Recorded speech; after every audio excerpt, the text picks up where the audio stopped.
O Senhor esteja convosco. E Ele está no meio de nós. Proclamação do Evangelho de Jesus Cristo segundo Mateus. Glória a vós, Senhor. Naquele tempo, Jesus contou outra parábola à multidão. O reino dos céus é como um homem que semeou boa semente no seu campo. Enquanto todos dormiam, veio seu inimigo. Semeou o joio no meio do trigo e foi embora. Quando o trigo cresceu e as espigas começaram a se formar, apareceu também o joio. Os empregados foram procurar o dono e lhe disseram: Senhor, não semeastes boa semente no teu campo? De onde veio então o joio? O dono respondeu: Foi algum inimigo que fez isso. Os empregados lhe perguntaram: Queres que vamos arrancar o joio? O dono respondeu: Não, pode acontecer que arrancando o joio arranqueis também o trigo. Deixai crescer um e outro até a colheita. E no tempo da colheita direi aos que cortam trigo: Arrancai primeiro o joio, e arrancai-o em feixes, e amarrai-o em feixes para ser queimado. Recolhei, porém, o trigo no meu celeiro. Jesus contou-lhes outra parábola. O reino dos céus é como uma semente de mostarda, que o homem pega e semeia no seu campo.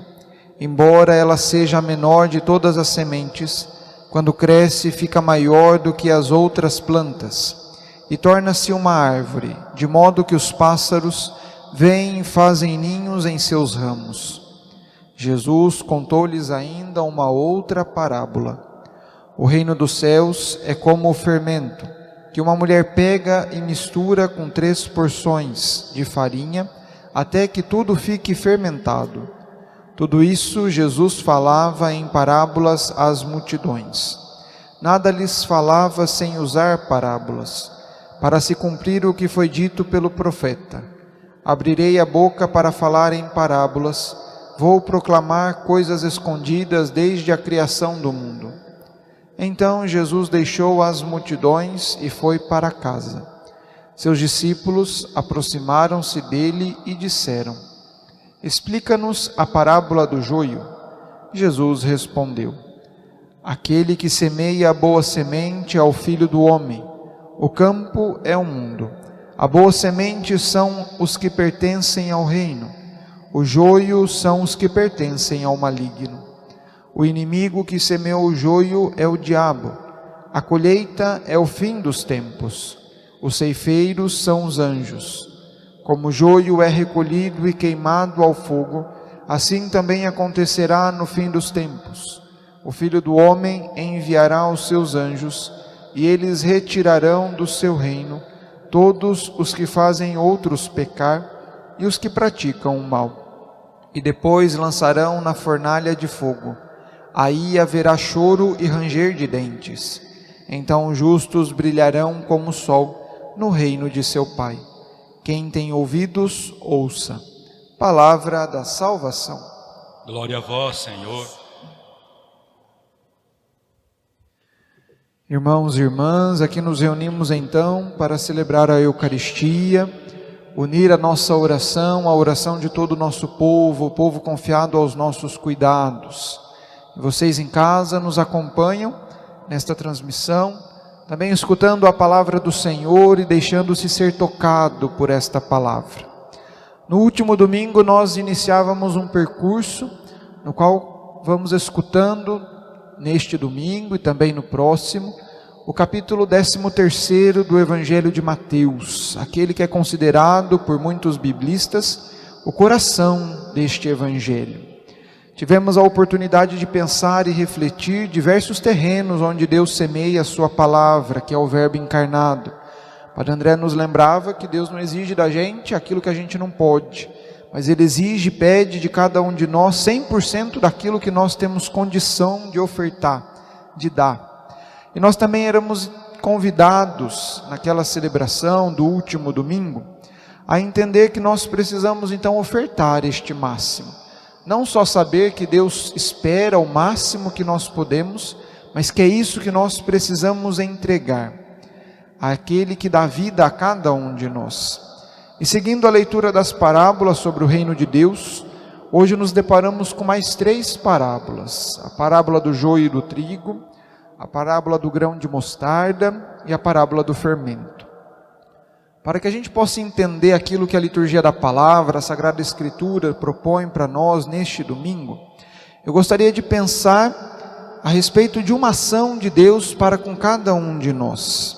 E uma ação dele também em nós, que é o cuidado. Essa é uma dimensão muito própria de Jesus Cristo e do nosso Deus. Ele nos cuida, Ele tem uma ação cuidadora com todos aqueles que se aproximam dEle. Ele fala, Ele explica, Ele acolhe, Ele propõe um caminho diferente. Isso é uma ação de cuidado daquele que se preocupa.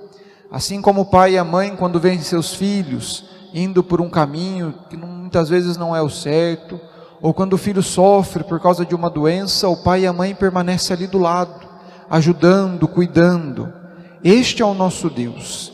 E quando eu rezava as leituras deste final de semana, me vinha muito à mente na oração essa dimensão do reino de Deus, um reino onde todos nós somos cuidados.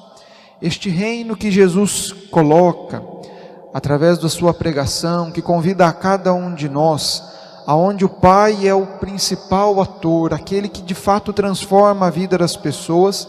Ele deseja antes de tudo cuidar de cada um de nós, para que a gente possa então ficar livre do pecado, daquilo que nos faz mal, e desta forma nos aproximar daquele que de fato dá vida, adorando e louvando Ele com alegria. Isso é uma verdade que Jesus faz. Tudo aquilo que Ele age, a forma com a qual Ele procura demonstrar, Ele sempre está cuidando de nós.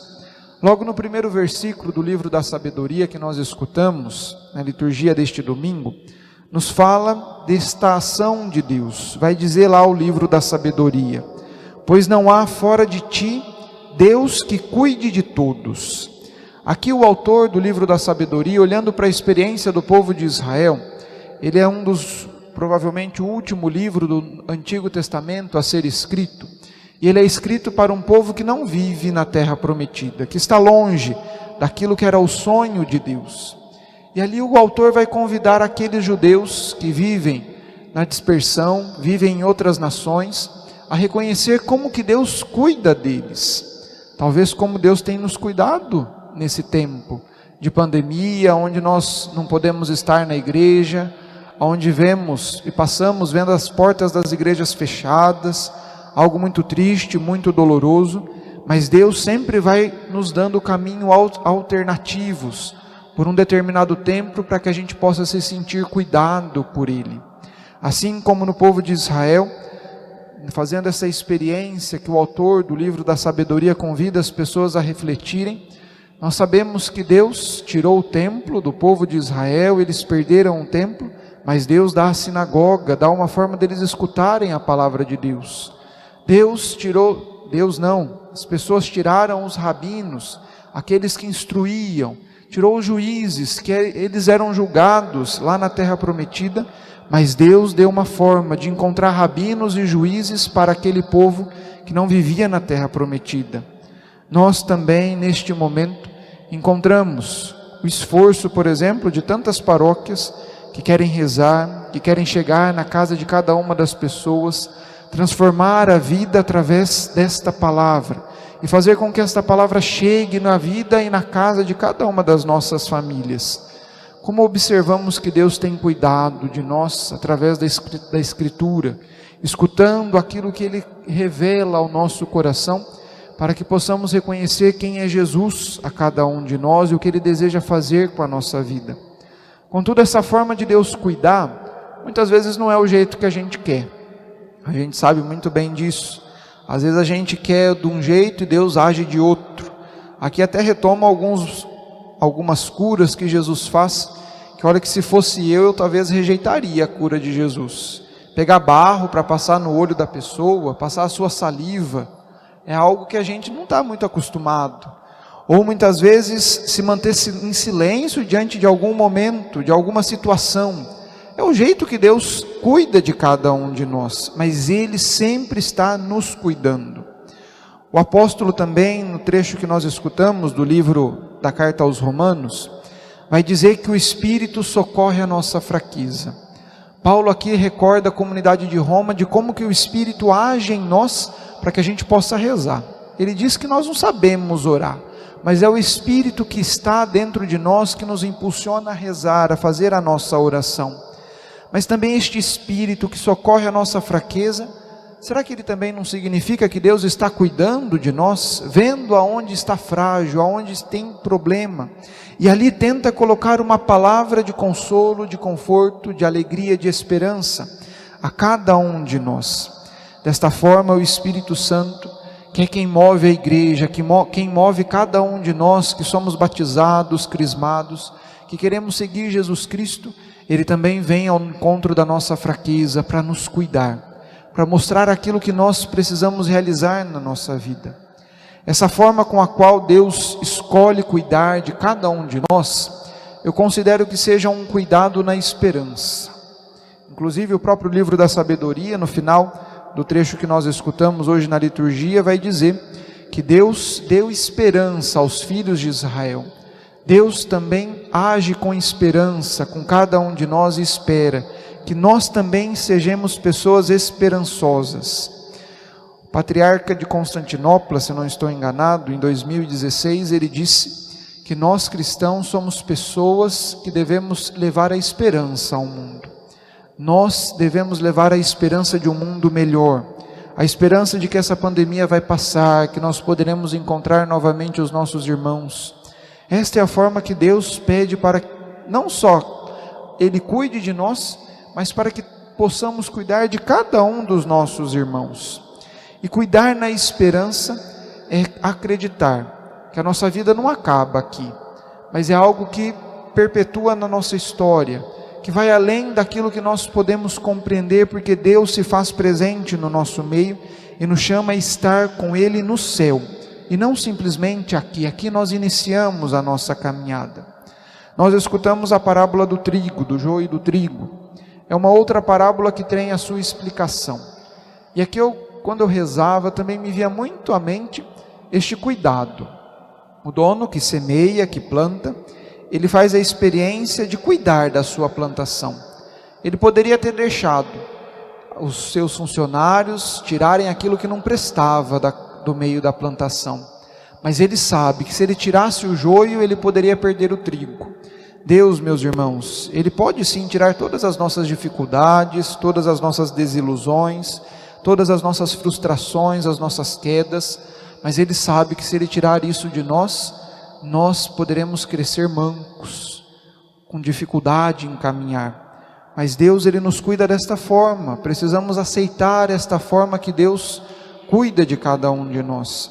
Hoje à tarde, conversando com uma pessoa, e falando um pouco dessa experiência de que Deus cuida de nós, ele falava para mim, a pessoa, que é estranho a gente falar que Deus cuida de nós, pois muitas vezes vemos pessoas boas morrendo, padecendo por causa do coronavírus, por causa da pandemia. Mas, meus irmãos, Deus, Ele não vem para tirar o nosso sofrimento. Ele nem quis tirar o sofrimento de seu Filho. Ele deixou Jesus Cristo anunciando o reino, mesmo diante de grandes dificuldades, mesmo em ocasiões em que Ele era quase levado à morte. Deus faz isso para que a gente possa crescer sadio, forte, reconhecer a ação dEle no meio daquilo que é conturbado no nosso mundo. Que nós possamos reconhecer esta forma de Deus cuidar de cada um de nós, como Ele tem encaminhado a nossa história, para que possamos ser um com Ele. Devemos aprender a caminhar com Deus e a nos deixar ser cuidados por Ele, deixando muitas vezes o joio, os nossos problemas crescerem do nosso lado, mas sabendo que Deus também nos toma conta, não nos deixa desamparados. Ele sempre está ao nosso lado. E se nós muitas vezes acharmos que crescemos pouco, que nós possamos ser como este grão de mostarda, que mesmo pequeno consegue ser uma pequena árvore para que outras pessoas encontrem refúgio, abrigo. Que possamos ser como o fermento, que pouco que é jogado consegue fermentar, fazer as coisas crescerem, reconhecendo que Deus sempre está ao nosso lado, nos ajudando em nossa caminhada, para que possamos testemunhar este reino, um reino onde todas as pessoas são cuidadas, para que possamos experimentar a vida que vem dele. Que Deus nos ajude.